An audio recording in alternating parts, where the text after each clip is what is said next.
So, ayan guys, for today's video, nagisa tayo ng munggo. Kung mapapasin nyo po, wala po siyang lahok.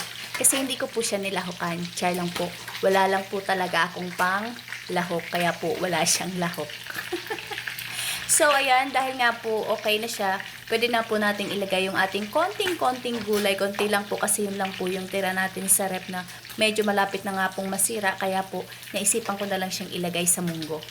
So, ito po yung gulay natin. Konting alugbati at saka konting-konting pechay. Yan lang po yung available natin na gulay kasi nga po, ayan lang yung natira na gulay natin.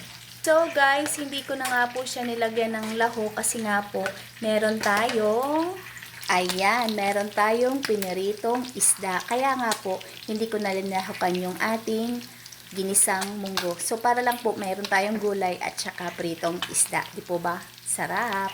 At ayan na nga guys, malapit na siyang maluto. So, pwede na po tayong maghain ng ating kanin. Dahil nga po, tayo nga po ay kakain na. So, solved na naman po ang ating off day. Today is our off day.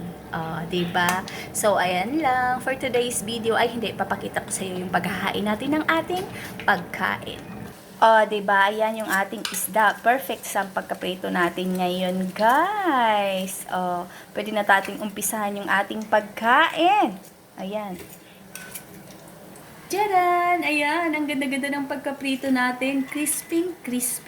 Ayan na guys, ready na ang ating kanin. Ready na ang ating isda. Kulang na lang is yung ating gulay.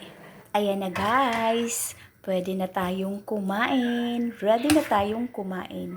Ayan. Yun po ang dahilan kaya hindi ko na po nilagyan ng lahok tong ating ginisang munggo. Kasi nga po, magpiprito ako ng isda. Kaya hindi ko na lang po siya nilahokan. Kailangan po nating magtipid. Mahirap po ang buhay ngayon. Diba? Ayan. Okay na yan. Pritong isda at saka munggo. So, thank you for watching. Dahil nga po, ako ay kakain na. Bye! Hindi po pala mawawala yung ating dapat presentation. So, ayan lang po for today's video ulit. Thank you for watching. Bye!